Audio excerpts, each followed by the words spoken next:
ኢትዮጵያዊ የፈጣሪ ምስጋና ዝማሬ መንዙማ عمر كمالو محمد كمالو لا شهود كندي أنتنا قلالو عيشهم شروب أنتنا نبي مرسالو عبيدهم زاهدهم عارفهم كمالو يهلو ما غنيا سببنا هالو محب وجهلو قلطوا علالو أنا حجربو ودزاو سبالو اللهم صل على محمد اللهم صل على محمد مكان مدرسة لما ملالس أقرأ لنجتا قدوس اللهم صل على محمد اللهم صل على محمد نبي سلام على رسول سلام على محمد نبي صلى الله عليه سلام على رسول سلام على محمد نبي صلى الله عليه نبي سلام على رسول سلام على محمد نبي صلى الله عليه سلام على رسول سلام على محمد نبي صلى الله عليه محمد نبي محمد نبي صلاة الله سلام الله صلاة الله سلام الله صلاة الله سلام الله صلاة الله سلام الله عليك يا رسول الله صلاة الله سلام الله صلاة الله سلام الله صلاة الله سلام الله صلاة الله سلام الله عليك يا رسول الله صلاة الله سلام الله عليك يا رسول الله صلاة الله سلام الله عليك يا رسول الله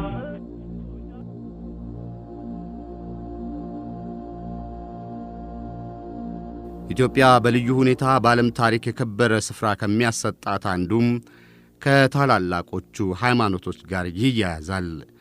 እነዚህ በዓለም በተከታይ ምዕመናን ብዛት ቀዳሚ የሚባሉት ክርስትናና እስልምና ከመገኛው ምድር መካከለኛው ምስራቅ በመቀጠል ኢትዮጵያ መቀበሏ ነው የተለየ ስፍራ የሚያሰጣት።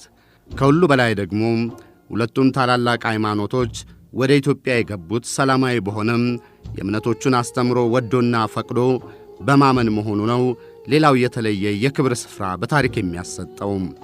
በብዙ የዓለም ክፍል ሃይማኖቶቹ በጦርነትና በውጊያ ከተስፋፉበት የታሪክ ሁነት የኢትዮጵያ የተለየ ነውና የዛሬው የስንክሳር ነገረ መቆያችን የሚያተኩርበት መንዙማ ምንጩ የሆነው የእስልምና እምነት ከመነሻው መካ መዲና ቀጥሎም የደረሰው ወደ ኢትዮጵያ ምድር ነው። እንዲያውም ነብዩ መሐመድ ተከታዮቻቸው አደጋ በገጠማቸው ጊዜ ወደ ኢትዮጵያም ሂዱ፣ እዛም በሰላም የሚያስተናግዳችሁ ንጉሥ አለ ብሎ በመላካቸው የእስልምና እምነት ወደ ምድሪቱ የመምጣቷ መክኖ ለመሆኑ ተጽፎ ይገኛል። በዚህም የተነሳ እንደ ንጉሥ ነጋሽና ቢላል የመሳሰሉ ኢትዮጵያውያን ታሪክ በእስልምና እምነት የመጀመሪያዎቹ ዘመን ያላቸው የታሪክ ቁርኝት ተደጋግሞ ይጠቀሳል። የእምነቱን አስተምሮም ከምንጩ ሲጀምር በልባዊ እምነት ያለ እስልምና እምነት በተጨማሪም ኢትዮጵያዊ ባህልና ታሪክንም ጠብቆ አቆይቷል። ዶክተር ከማል በጥናታቸው የኢትዮጵያ መንዙማ በእስልምና የመጀመሪያዎቹ ዓመታት ከነብዩ መሐመድ ዘመን የጀመረ ነው ይላሉ። ሼህ አልቡክራይ የሐበሻ ሰዎች በየዓመቱ በነብዩ መሐመድ መስጊድ በዓል ሊያከብሩ ይሄዱ እንደነበረ ጽፈዋልም ይላሉ። በዚህ ክብረ በዓል ታዲያ ኢትዮጵያውያኑ በዘመኑ አጠራር ሐበሾቹ የተለየ የምስጋና ዝማሬም የነብዩ መሐመድን ስም እያሞገሱ ማቅረባቸውም እንደተጻፈም ይናገራሉ። ይህም ከመንዙማ ጋር የተቀራረበ ነውና ሲሉም ጅማሬውን ከእስልምና የመጀመሪያው ዓመታትና ከነብዩ መሐመድ ዘመን ጋር ያያይዙታል። በዚህ ረገድ ምን ይላሉ ብለን ቀዳሚ ሙፍቲ ሼህ ዑመር ኢድሪስን መጠየቃችን አልቀረም። በዚህ ረገድ ምን ይላሉ ብለን ቀዳሚ ሙፍቲ ሼህ ዑመር ኢድሪስን መጠየቃችን አልቀረም። ሐበሾች እርግጥ ለነብያችን ባለውለታ ናቸው። ውለታቸውም የተለያየ ነው። በአገልጋሎትም ጦር ሰራዊት ምሁር በሚባለው ጦር እንደዚህ ወደ 40 ጦር ሰራዊት ቀርቦ ነበር ይላል።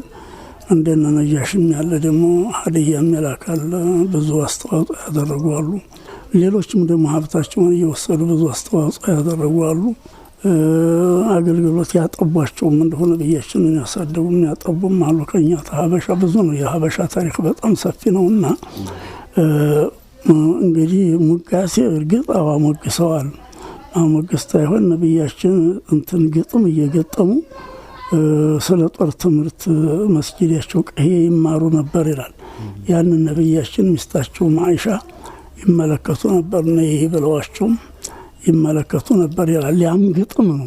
ያንን ምናባይ ስለ መንዙማ አድርገውት እንደሆነ አላውቅም። ያም ግጥም ነው። ያኔ ያየሁት ይሄንን ይመስል ነው።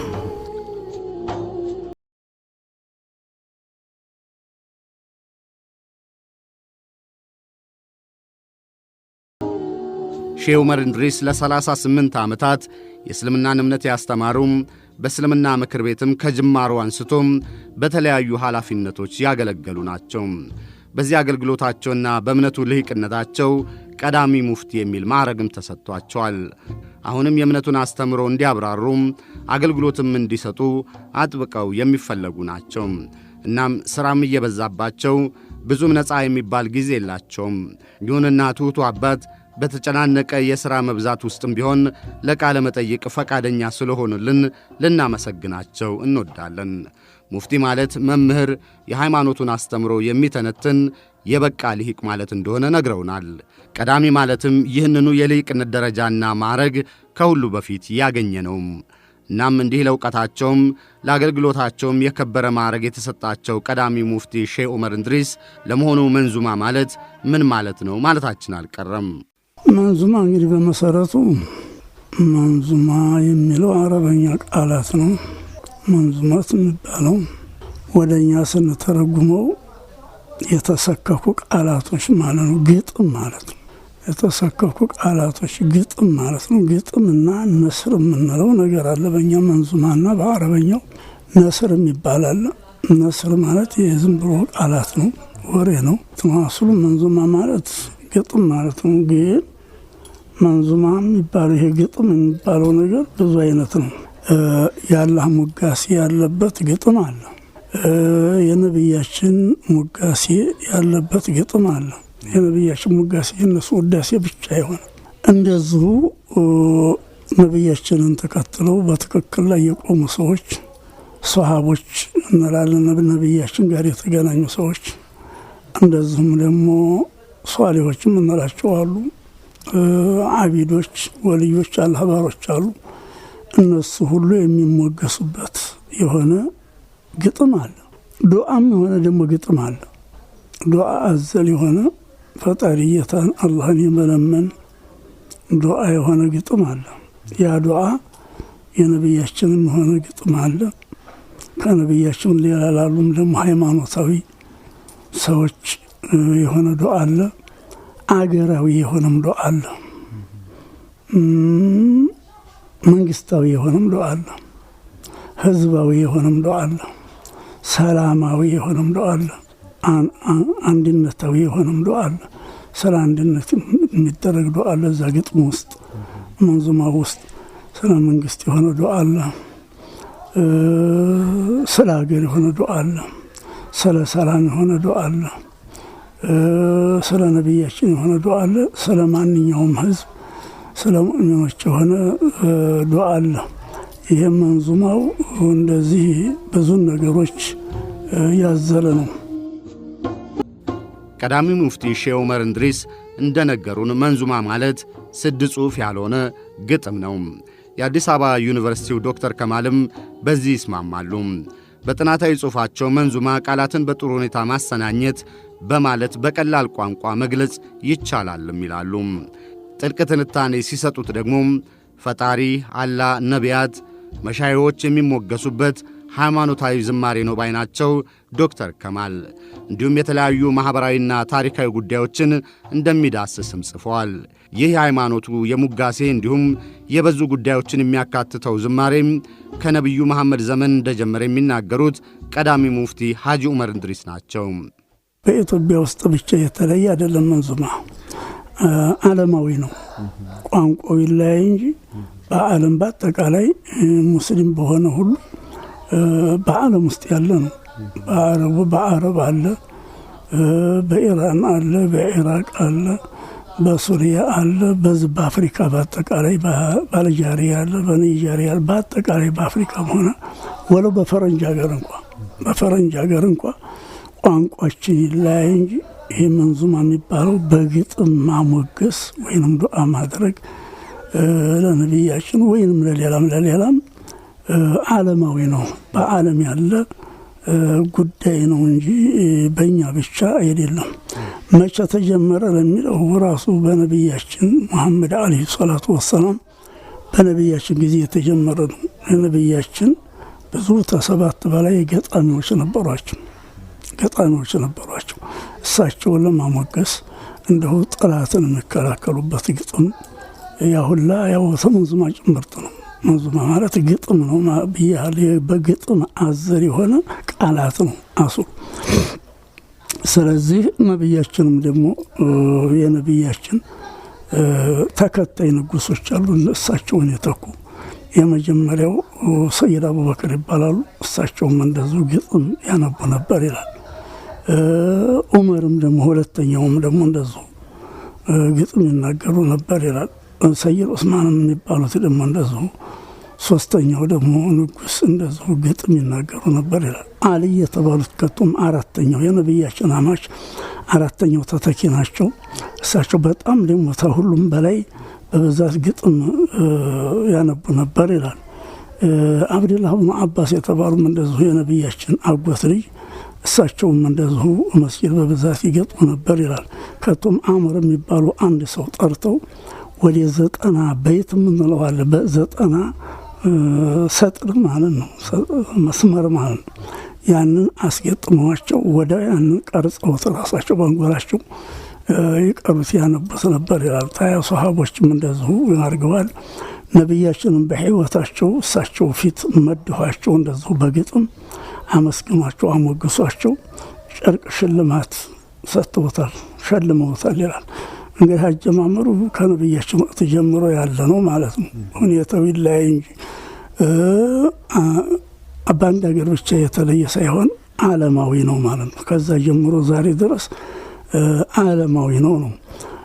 አሁን እንዳልኩ ያው መንዙማ ማለት ግጥም አዘል በግጥም የሆነ ቃላት ይህንን ያጠቃለ ነው። ያለህን ዱዓ፣ የፈጣሪ ልመና፣ የፈጣሪ ሙገሳ፣ የነብያችንን ሙገሳ መድህ፣ የነብያችንን ታሪክም ደግሞ መድሃቸውን ብቻ ሳይሆን ታሪካቸውንም ደግሞ ከተወለዱ ጀምሮ እስተሚሞቱ ድረስ ምን እንደሰሩ ምን ተግባራት እንዲያካሂዱ ምን ደረጃ እንደነበራቸው ስለ ንቡዋቸው ስለ ሪሳላቸው ወደ ህዝብ ስለመላካቸው ስለ መልካቸው ስለ አቋማቸው ስለ ስራቸው በአጠቃላይ ምንነታቸውን እንደዚሁም ቤተሰባቸውን በአጠቃላይ የሚገልጽ በጣም ሰፊ ነገር ነውና መንዙማ እንግዲህ እንደዚህ ያለው ነው ባጭሩ።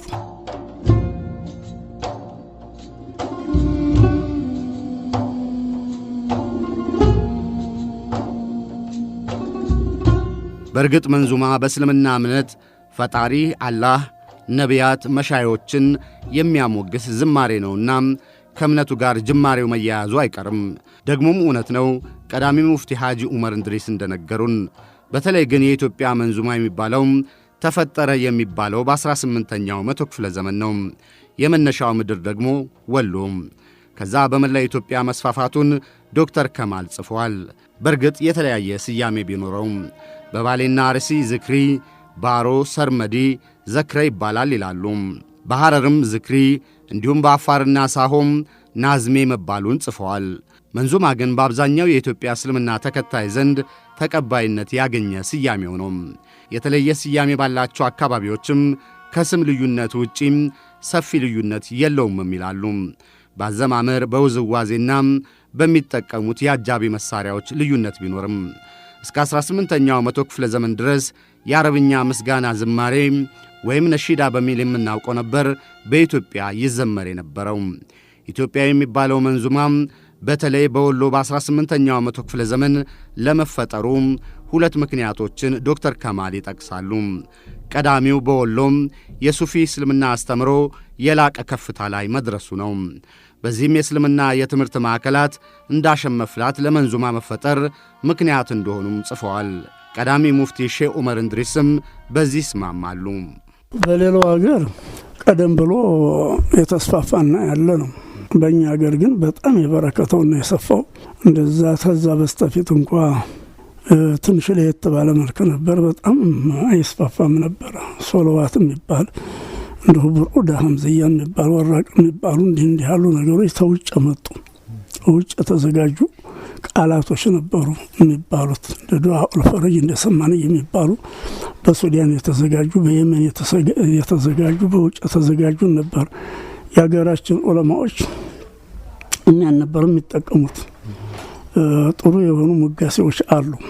አሁን በእኛ ሀገር መበጀትና መባዛት መበርከት የያዘው ተዛ እንግዲህ አንየተ የሚባሉ ሸኾች ዳንየተ የሚባሉ ሸኾች በኋላ የነሱ ደረሶች እነሱ ጀመሩት። በጣም ተዛዋዲ ነው በኢትዮጵያ ውስጥ እየተስፋፋ የመጣው።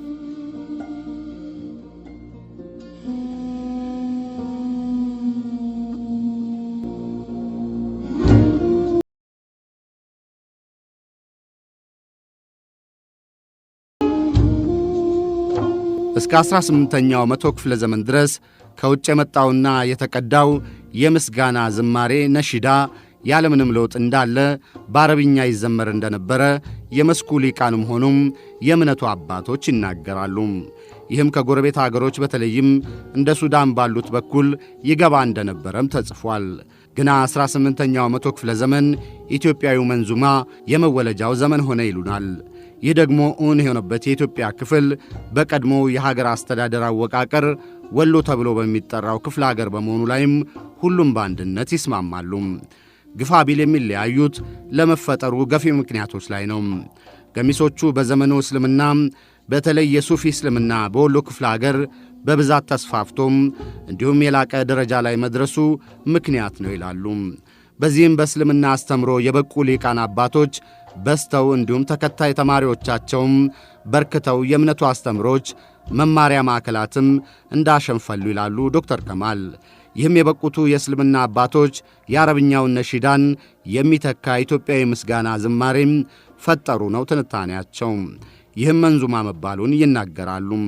ከዚህ በተቃራኒ ለመንዙማ መፈጠር ሌላ ምክንያት የሚያቀርቡ አሉ። ለእነዚህኞቹ የመንዙማ መፈጠር ምክንያት በዘመኑ የነበሩ ነገሥታት በእስልምና እምነት ተከታዮች ላይ ያደረሱት ጭቆና ነው።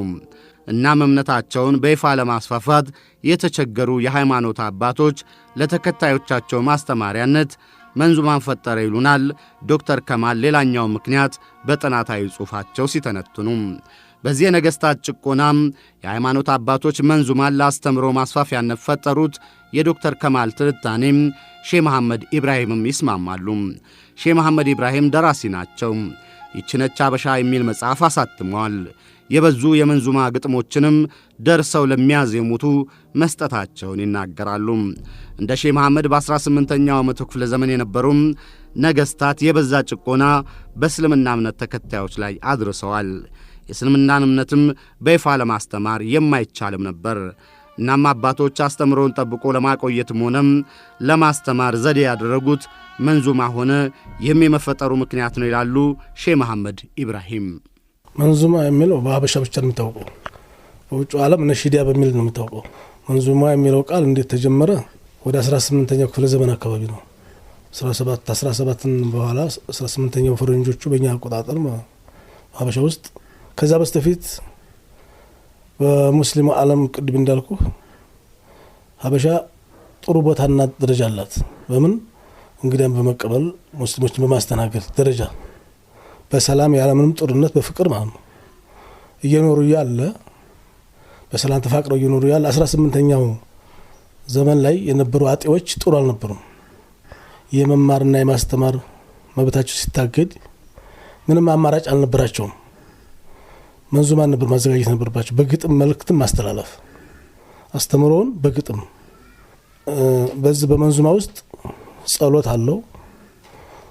ደግሞ ብዙ ታሪክ አለ ስለ ማህበረሰቡ ይሁን ስለ ሃይማኖቱ ይሁን።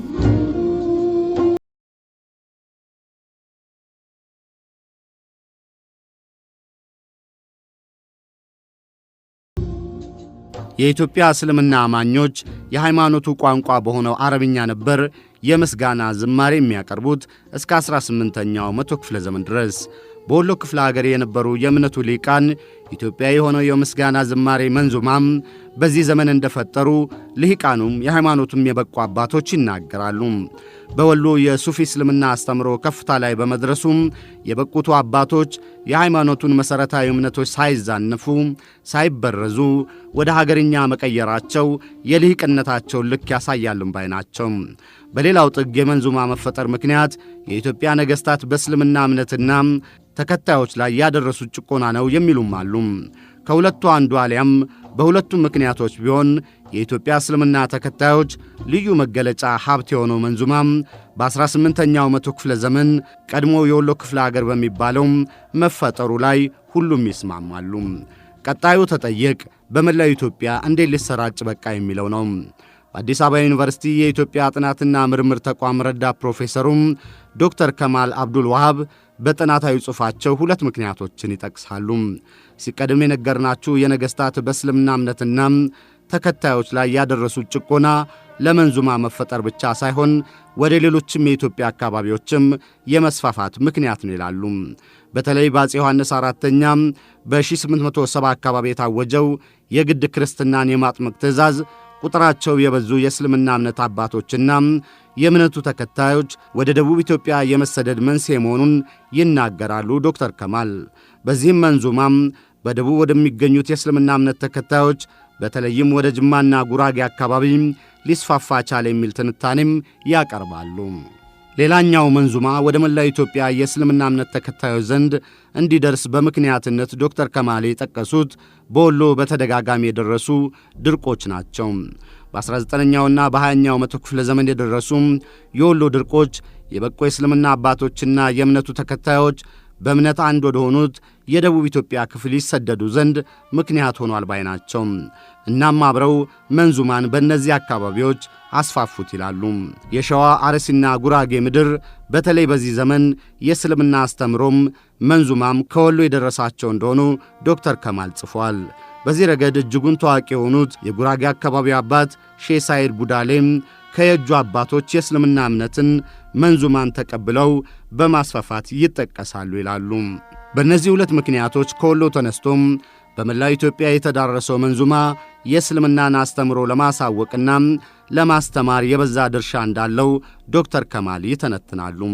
ደራሲው ሼህ መሐመድ ኢብራሂምም በዚህ ይስማማሉ።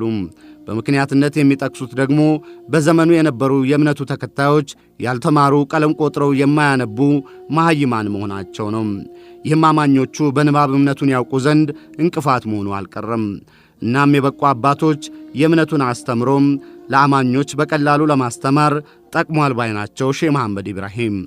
ከቀድሞ የወሎ ክፍለ አገር የመነጨው መንዙማም በነገሥታት ጭቆናና በወሎ የተለያዩ ጊዜያት በተከሰቱ ድርቆች ምክንያትነት ውጤት በሆነው ስደት ወደ ደቡብና ማዕከላዊ ኢትዮጵያም ወደሚገኙ የእስልምና እምነት ተከታዮች ዘንድ መድረሱ ተነግሯል።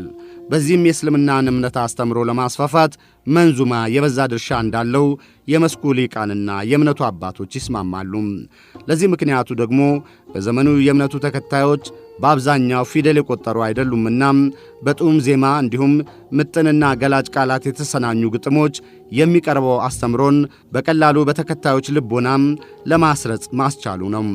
በሌላ በኩል ደግሞ በሌሎች አገሮች እንዲሁም በኢትዮጵያም እስከ 18ኛው መቶ ክፍለ ዘመን እንደነበረው በአረብኛ ነሺዳ አለመቅረቡ ነው። እንኳን በዛ ዘመን አሁንም ቢሆን አረብኛም በእስልምና እምነት የበቁ አባቶችና ልሂቃን ቋንቋ ነው። ይህ ደግሞ እምነቱን ለማስፋፋት እንቅፋት መሆኑ አልቀረም።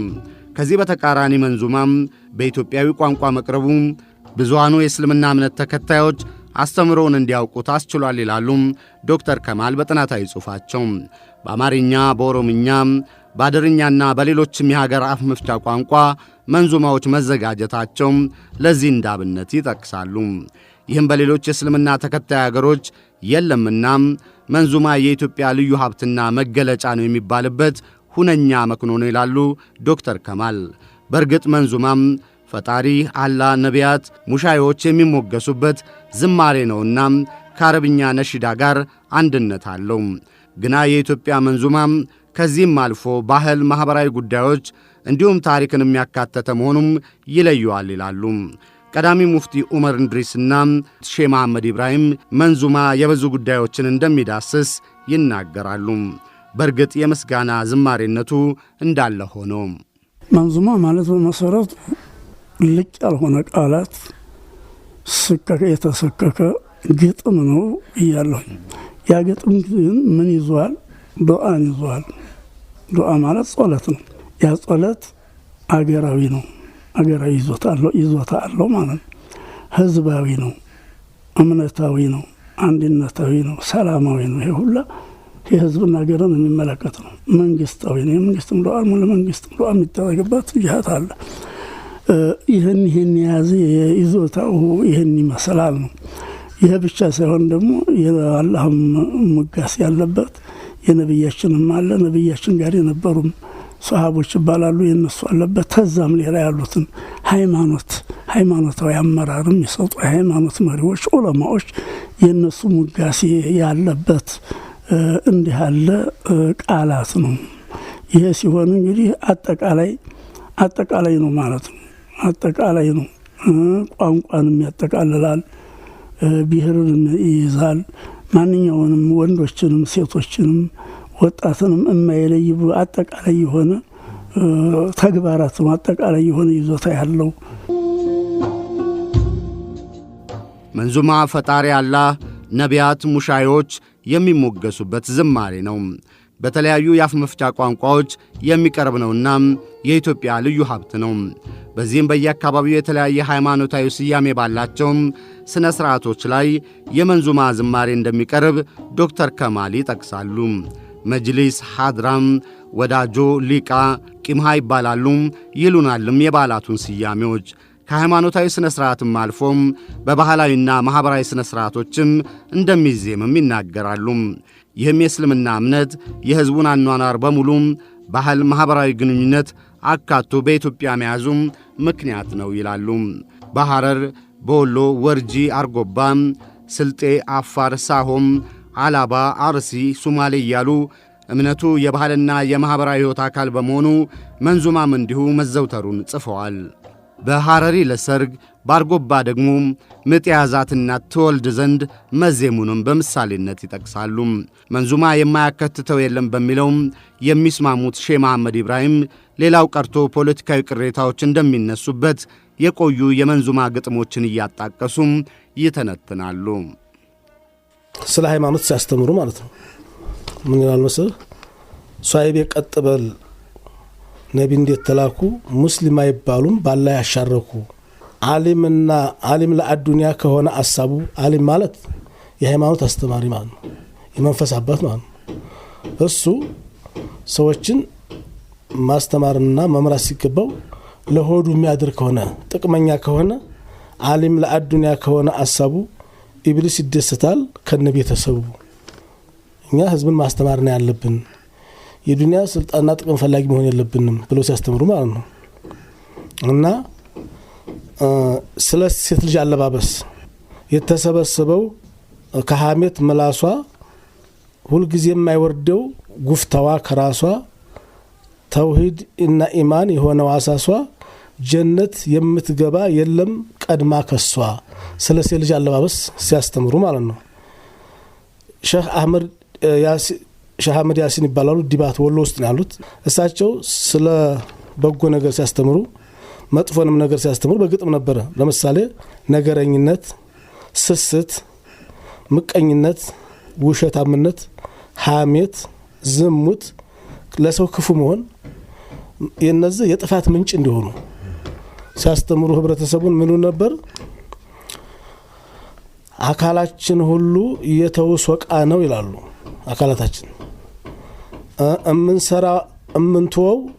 እምንሰራው አያሌ አደራለሁ ምትዋለም ሰራዋለ የጥፋት አዝመራ የነዲያማ ምርት ዑጅብና ሀዋ ነው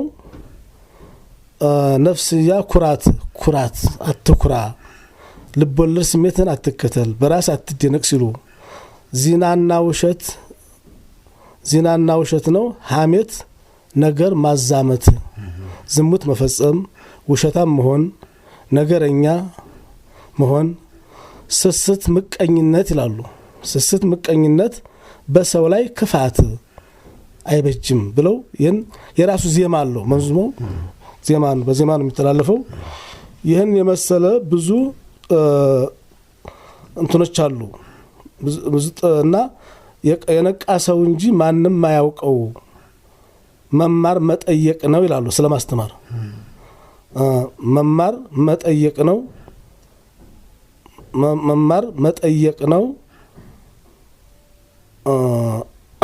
መተናነስ ማዘን ሰው አለመናቅ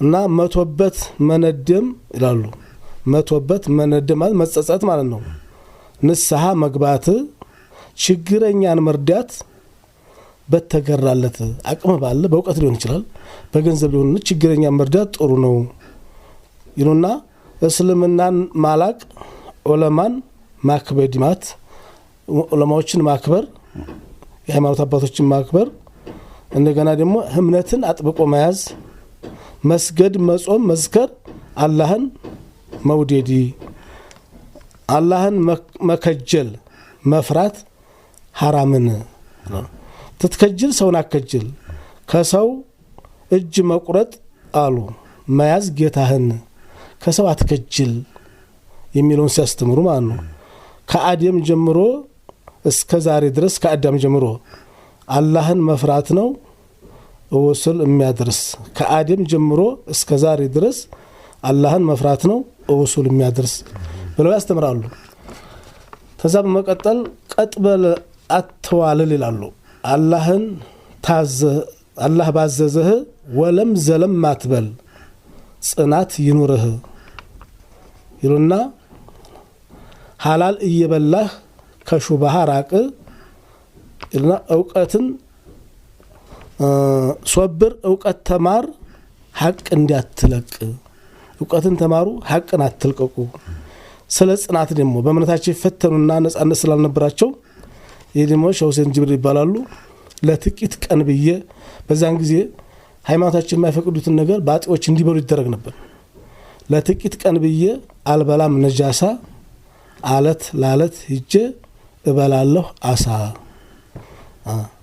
ይሉና ላንድ ወታደር ብዬ ኢማኔን አልለቅም እምነቴን አልለቅም እና ወንዝ ለወንዝ ሂጄ አጋሜን ለቅም አጋም ታውቃለህ አጋም በላል ጫካ ገባለሁ እንጂ እምነቴን አልለቅም እንዲ ወፎቹ ያዛፍሬ ፍሬ በላለሁ እንጂ እምነቴን አልለቅም እና እሾህ ብቻ ሆኗል እግሬን ብዲያብሰው ይላሉ እንዴት መውጫ መግቢያ ባደጉበት ሀገር እንደምን ያጣል ሰው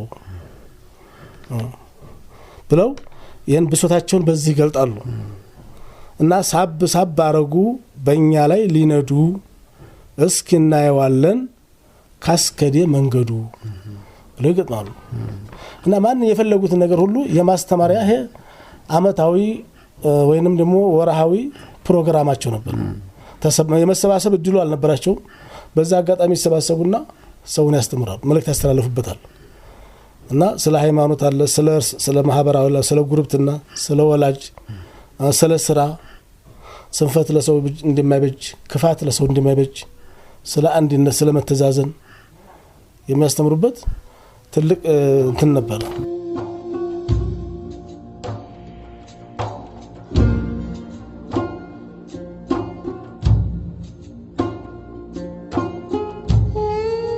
የመንዙማ የእስልምና እምነት ጠባቂነትና አስፋፊነትን መካድ አይቻልም በኢትዮጵያ ነባራዊ ሁነት ምክንያቱም ሲቀድም ከነበረው ለልሂቃን ብቻ ከማስተማርና ከመስበክ ከተወሰነው የአረብ ቋንቋ አውጥቶም በኢትዮጵያዊ የአፍ መፍቻ ቋንቋ ከጽሑፍ ይበልጥ ወደ መተረክ ወደ መንገር የዜማና ግጥም ቀላል የሆነ አቀራረብ አድርሷልና ላልተማረው ሕዝብ በቀላሉ አስተምሮን ማድረስ ተችሏል።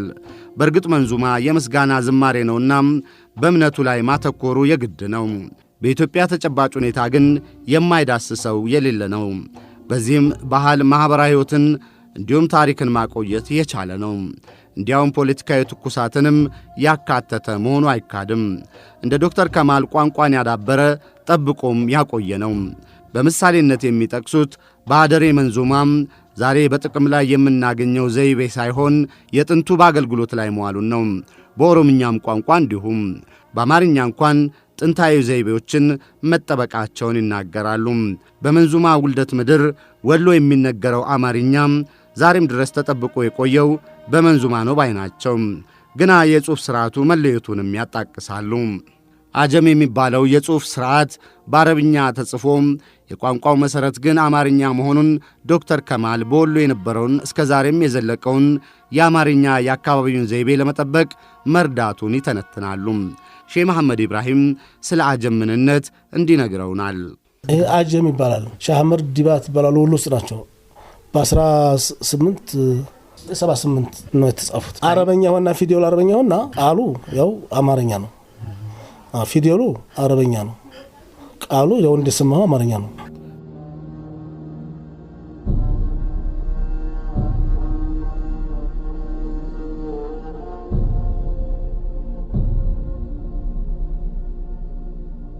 መንዙማ የእስልምና የእምነት የምስጋና ዝማሬ ነውና አስተምሮውን ለመጠበቅ እንዲሁም ለማስፋፋት የበዛ ድርሻ እንደነበረው ዛሬም እንዳለው መካድ አይቻልም። ከዚህም ይልቅ በተለይ በኢትዮጵያ በተለያዩ አካባቢዎች የአፍ መፍቻ ቋንቋ መዘጋጀቱም ባህልን፣ ማኅበራዊ መስተጋብርን እንዲሁም ታሪክንም እስከ ዛሬ ማቆየቱም እንዲሁም ሌላው ቀርቶ ከሃይማኖታዊ ዳራ አልፎ ዓለማዊ የምንለውን የዝማሬና የግጥም ዘውግ ተጽዕኖ እንዳሳደረ ዶክተር ከማል በጥናታዊ ጽሑፋቸው ይተነትናሉ።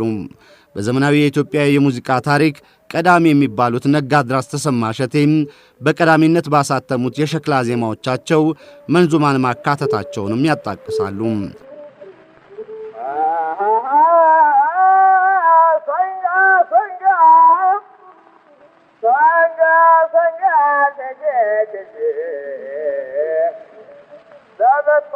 ጠላት የማይመቹ ለመጣ ጠላት የማይመቹ ክፈት ሙሐመድ ከነ ልጆቹ ወበከር ሻራው ደግሞ አባምቹ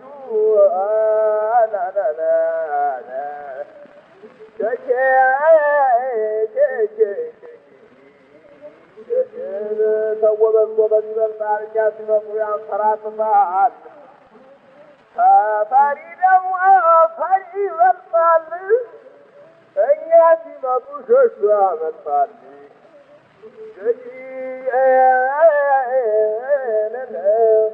አና ማሐሰልና ልጅመኒታኒ ቁጥረት በይ አውጣፉ አላሁመ ሰሊ አላ ሙሐመድ ሲሩ ልዓለም ሲሩ ልውጁድ መሐመድ ነቢ መካው ነው በመዲና ሲያልፉ ደርቆ የነበረው በመለመዛፉ ሲሩ ልዓለም ሲሩ ልውጁድ መሐመድ አላህ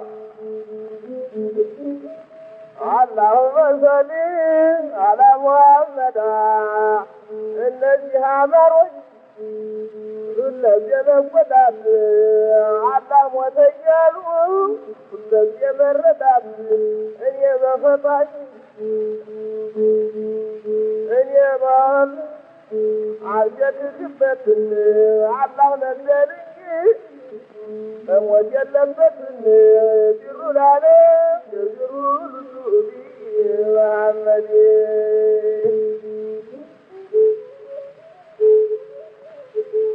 محمد سلام عليك محمد سلام عليك توسنا توسعوف نبر بمكة فصبابر بعد بركة محمد سلام عليك سلام عليك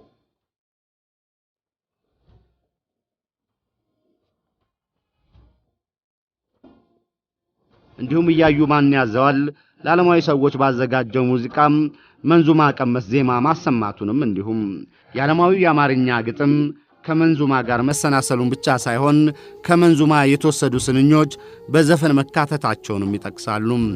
ለዚህም በአበበ ተካ ዘፈን እባክ ጌታዬ የምለምንህ እባክ አንድዬ የምለምንህ የታመመ ሳይሽር ያጣ ሰው ሳያገኝ አይሙት አደራህን የሚለውን በአብነት ያነሳሉ።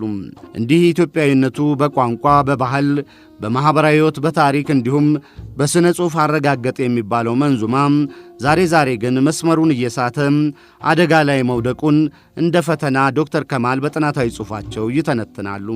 ሼህ መሐመድ ኢብራሂምም ይህ እውነት ነው ይላሉ። ጥሩ የነበረው መንዙማ ቁም ነገርን ያዘለ ነገር ነው። ስለዚህ ስሜታዊ ነገር ያሆነ ነገር ስሜትና እምነቱ የማይፈቅደው ነገር እምነቱ የሚፈቅደው ነገር አለ። አሁን በእምነታችን ምሳሌ ወንድ እንጂ ሴት አትልም አይደል? እና አዛንም ሆነ ድምጽ ማውጣት ወንዶች እንጂ በሴቶች አይፈቀድም። እነዚህ ነገሮች አሁን እንደ መብት እንደ ዲሞክራሲ ምናልባት ሊሆን ይችል ይሆናል። እምነቱ ግን ይሄን አይቀበልም። ከእምነቱ አንፃር ማለት ነው። እና አሁን ዝም ብሎ የጭፈራ ዝም ብሎ ሳይሆን ዋናው ነገር መልእክት ነው። አሁን ስሜታዊ ነገር ጭፈራ ነገር የተቀላቀለበት እየወረሰው መጥቷል እንጂ ጅማሬው ግን በቃ ምን ልበልህ ቅርስ ነበር ማለት ይቻላል። ትልቅ አስተምሮ አለው። እምነትን አቆይቷል። ከእምነታችን የሚሄድን ባህልን አቆይቷል። አንድነትን አቆይቷል። መቻቻልን አቆይቷል። በውስጡ የሚከፋፈል ነገርም አልነበረም። እና ይሄን መንዙማ የሚሉ ሰዎች ደግሞ ለህዝብ አንድነት፣ የሀገር ወዳድነት ፍቅር ነበራቸው። የገለልተኝነት ራሱ የቡድን የፓርቲ ችግር አልነበረባቸውም። ያ ስለነበር ባህላችን እስካሁን ድረስ ይዞልን የቆየ ነገር ነበር። አሁንም ኢንሻአላህ እንደሚቀጥል ተስፋ አለኝ። አሁን እርሶ የመንዙማ ግጥም ጽፈው ይሰጣሉ ለሰዎች? ሰጥቻለሁ። አንድ የተወሰነ ለማህመድ አወል ሰጥቻለሁ። ማህመድ አወል መንዙማ በካሴትም የተባሉ አሉ፣ ገና ያልተባሉም አሉ። መጽሐፉም አለ። መጽሐፉ ዋናው ነገር እሱን ያነበበ ያውቀዋል። አንዳንድ ጽሁፎች ላይ ሳነብ ትንሽ መንገድ እየሳተ ልጆችም ምናምኖችም እየተቀላቀሉበት የድሮውን መስመር ስቶ ይወጣ ነው የሚባል ነገር አለ። እርሶ ምን ይላሉ በዚህ ላይ? በዚህ ነው መስማማል። በዚህ እስቲ ንገሩኝ። የወጡ ነገሮች አሉ። ሽርክ ነገር ተሽርክ የተቀላቀለ ሽርክ መልእክት መተላለፍ አይደለበት። ሽርክ ማለት ከፈጣሪ የማይፈቅደው ነገር የፈጣሪ መብት አለ። ሰዎችን ወደ ተውሂድ ነገር ወደ እምነት ማንጣት እንጂ አሁን ብቻ ላስታውሳቸው አልችልም እንጂ በየካሴቱ በየምን የሰማቸው ነገሮች አሉ። አንዳንድ ስህተቶች አሁን ምሳሌ ምን ብየለበ መሐመድ ነው አይደል? ሙህዬ ቢባል አሁን ስህተት ነው። መሐመድ የሚለውና ሙህዬው ማለት አይሄድም። በታሪክም አይሄድም፣ በትርጉምም አይሄድም። በባህል ራሱ ትርጉሙን ያጣል። አሁን መሐመድ የሚለው የነቢያችን ስም ነው አይደል? ሰለላሁ ዐለይሂ ወሰለም። ሙህዬው አሁን ሰዎች ሙህዬው ይባላል በባህላችን። በዛ ስም ተጠቅመን አሁን ሙህዬው ብንል አሁን ማንም ዘንድ ተቀባይነት የለውም። ይሄ አመና አላዋቂዎች ዘንድ ተቀባይነት ያገኝ ይችላል። እንደ ሃይማኖት ግን አዋቂነት ዘንድ ግን ይሄ ተቀባይነት የለውም። እንዲያውም የመንዙማውን ውበት መዘመን የሚጠላ አይደለም የሚሉት ቀዳሚ ሙፍቲ ሼህ ዑመር እንድሪስ ናቸው። ግና መዘመን መሰረትን በመልቀቅ አይደለም ባይ ናቸው። በተለይ ደግሞ በሃይማኖት ነባሩን ጠብቆ መቆየት የግድም ነው ይላሉ። እንኳን ዘመናዊ የሙዚቃ መሳሪያዎችን አይደለም ጥንታዊ የሚባሉትን ከበሮና ድቤም በመንዙማ መጠቀም ያለውን የሃይማኖታዊ ክርክር እንዲህም ይተነትናሉ። ዘመናዊ እርግጥ ነው የስልጣንና ስልጣንና የሚባለው የመሰልጠን የሚባለው ነገር ጥሩም ነገር ይዟል፣ መጥፎም ነገር ይዟል። እንደ ሃይማኖቱ ይሄ መንዙማ የሚባለው ነገር ይሄ ግጥም የሚባለው ነገር ሸረፍ ላላቸው ሰዎች ታላላቅ ለሆኑ ሰው መሪዎች እነሱ ሊገጥሙ ሊናገሩ ሊሰሩበት ጥሩ አይደለም ነው የሚለው ሃይማኖት። ለማናቸው ሰው ነው እንጂ ለታላላቅ ሰው ተገቢ አይደለም ይላል። ነብያችንም አንዳንድ ግጥም እንኳን ተናግረዋል። ተራሳቸው አውጥተው ሳይሆን ሌላ የተናገረው ተናግረዋል።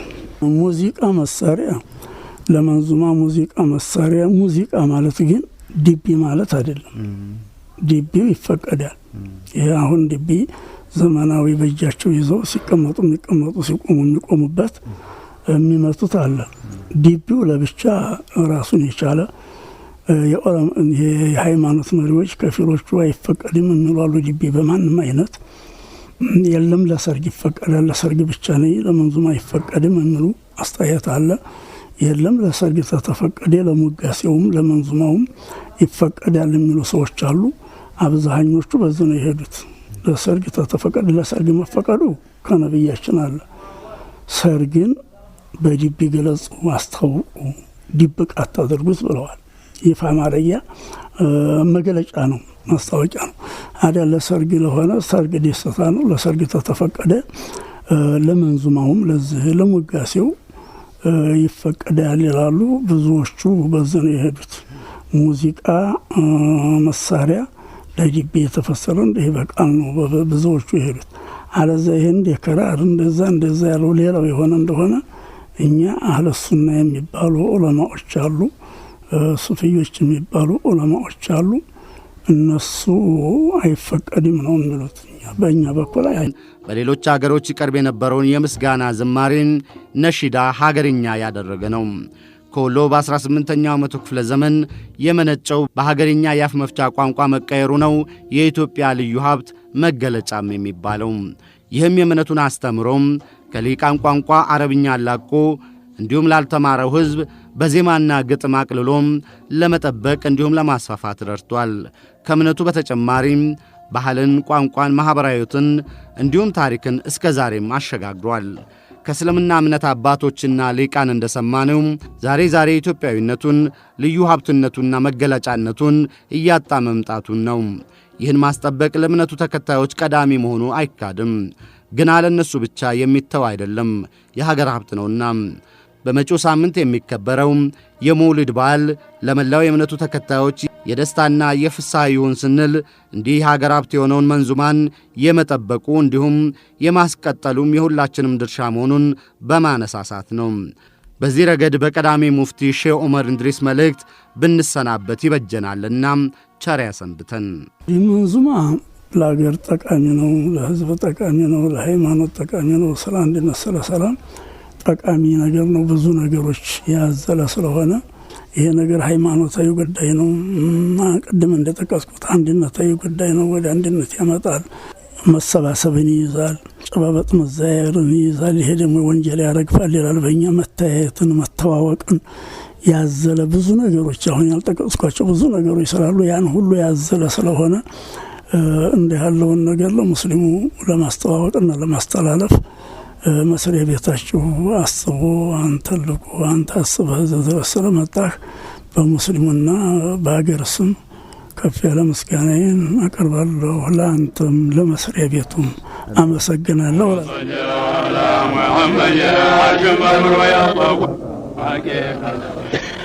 اللهم صل على محمد عشان بنور يا طول يسوى الحمد لله بجد لا زلقوا بجد بازلقوا عجبا قالتا يدرسوا بفتره خلقوا فحضرة البطون نور يفلقوا أشهد ما بالقرون يطلقوا وجود الله بتاش نورات لقلقوا جمهور يطلقوا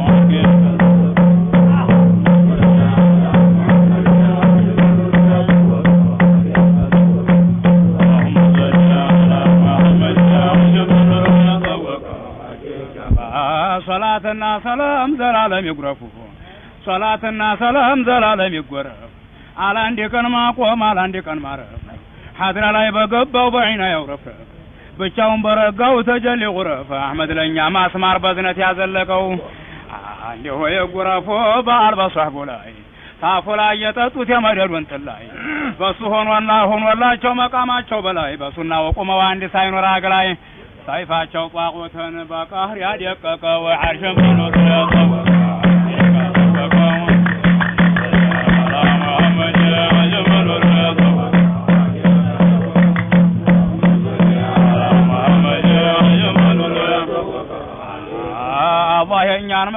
በሱ ላይ ደበረው ኑር አርጎት በሱ ላይ ድልቡን ገነበረው ሩስለ ተቀድሞ ቆሞ የከበረው ባሾሆዶ ሚህራብ ባፍባል ተዓበረው ባህሩ እንደሞላ ነው የለም ያጠለቀው በአላህ ተጀሊ ዛት በፊት የተለየው በአላህ ዛት ተጀሊ በፊት የተለየው በዛቱ ሐድራ ላይ የአላህን ዛት ያየው ካሁኑም በጁድ መጥቶ ሰዓድ ያስገበየው በሱ እጅ ከበረ በፊት የደህየው የጁድ ያማበል ሰንቶን ሰወረቀው ዓርሸ መኖር ያጠወቀው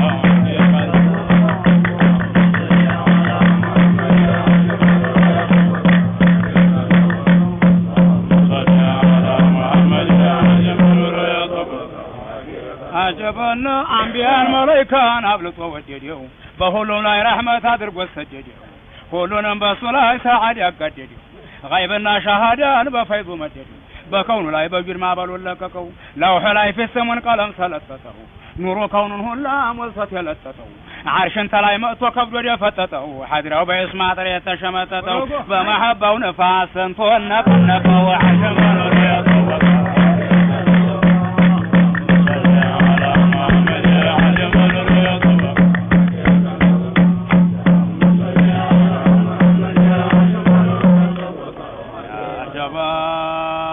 ጌታችን ተኑሮ ኑሮን ያነጠረው ከሁሉ አስቀድሞ ባዘል የፈጠረው ስሙን በኑር ቀለም ስሙ ጋር ሰጠረው ጨለማ እየጎሳው የተመነጠረው የኑሩ ታስነዶ ውጁዱን ለቀቀው ከገይብ ቡጡን ላይ በአላህ ልክስና በር በኑር በመራሒም መጣ ሊገነበር በሹሁድ እጅግ ጠጣ ከውኑ ሳይደበር የተጀሊ ጎሳ አይገባም በኸበር አመልካቹ ታቷል እንኳን ያደቀቀው ዓርሽ መኖር ያጠወቀው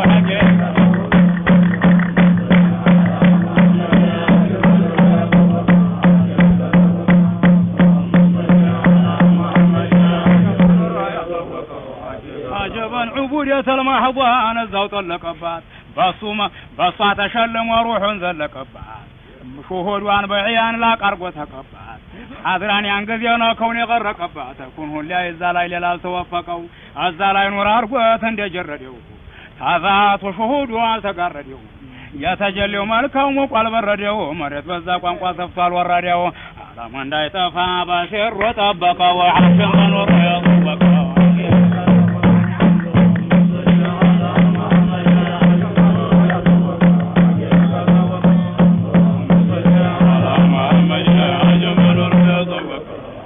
يتيوى اللهم بفتنه ويصم عبدي ظهرهم عبدنا وبطنهم عبدي يتجلي براك كون سيقبدي سنت الزابة مقدل سنت ما سبدي يا عقل روح قوسا سنتون سونا سنتون ينتاكو وداجوشو زاولا ودون تكافلو باسو مسا تجيقنا ديوفلو بمعنى سيقورفو بحقيقة فلو يوم الجيق مسترتنيا يكفلو تناقروا تسشلوا معنا وقوا عشم ونور يطبقوا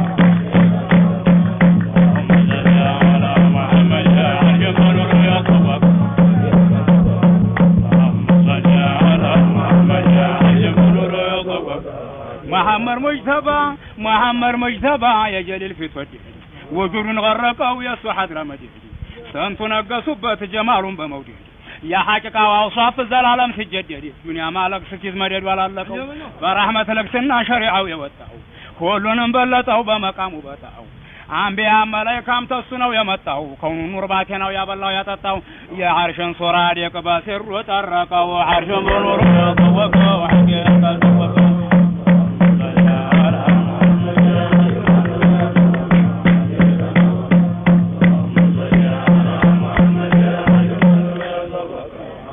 ወድወት ብሎ ያለው ለውላከ በስሩ ያደረው አንቢያ አምላክ ታኑሮ የመጣው ዘጠኙም አፍላክ ለዓለም ዝነት ነው የሱኛው መላክ ጨለማው በኑሮ የተመለከከው ዓለሙ ገይብ ላይ በእጁ የሰለመው ዓለሙ ገይብ ላይ በእጁ የሰለመው በሱ ኑር ተያየ በፊት የጨለመው አጀባ አደምን ጀነት ላይ ኑሮ የሸለመው አጀባ በሱ ኑር ተያየ በፊት የጨለመው አደምን ጀነት ላይ ኑሮ የሸለመው الله شهر ما بلبس يطلمو توبتنا جتبان بس توفقوا سمو عرش بلا ينورشت والأول قال ما الأعلى نو عنده عقل الأول شكله بالله شهود يهونو مطول جفراو بنورنا يقلب مول تحضر على عين انفيت امانتك وعرش منور يطلق صلى على محمد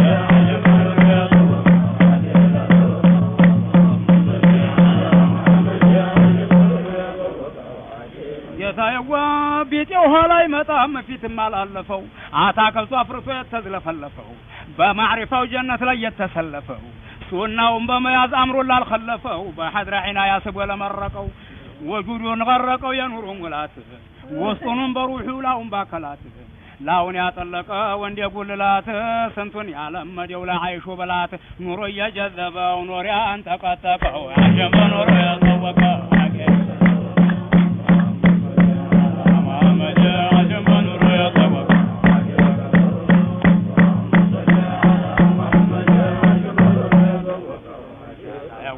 አላህ ሐድራ መግቢያ ወስነው ሰፊው ባብ ታሩቁ የሚታየው የራሱ ላይ ዲባብ ታፊቱ ለሆኑት ለሱ ጀማል አሕባብ ታጥተው ለዋኙት የመደዱን ዑባብ ልባቸው እንዲራድ እንደቀደቀው በረጋው ሙሉ ነው አላደለው ገንቱ በወዱ ያደገው እየጎሳው ስንቱ በሩሑ ስጓቸው ታፊቱ ተጥንቱ አላህ የሳዳቸው ምን ሐድረት ይኩንቱ ግርባውን ታይናቸው ወየመሸለቀው አሸመን ወተጠወቀ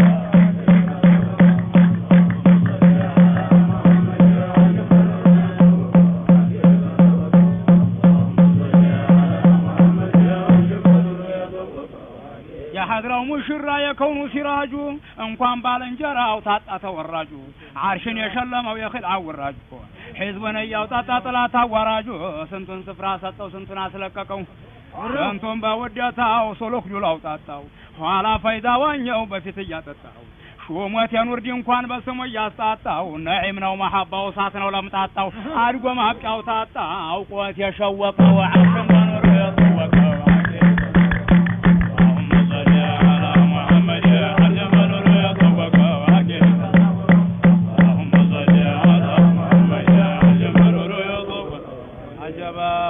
መላይካና አንቢያ በጭፍራው ተስማምቶ ሐቂቃው መራቁን ተወሕይ ላይ ሰምቶ ሊያጅበው አሰበ በሸውቁ ተጠምቶ በየሐድራው አጣው እጅግ ርቆ ዘምቶ ተመለስ አልቆበት ዒልሙ የሰነቀው ታዛኛል እናውቀው እንደምን ይቻላል ሌላስ መንገራችን እንደምን ይሳላል መላሳ ለኢድራክ በሱ እንዴት ይሳላል ዙራሩን ለማየት በወዝኑ ይጠላል ሆላይ ሑጅቦን የለም ያስለቀቀው ዓርሽን በኑር የጠወቀው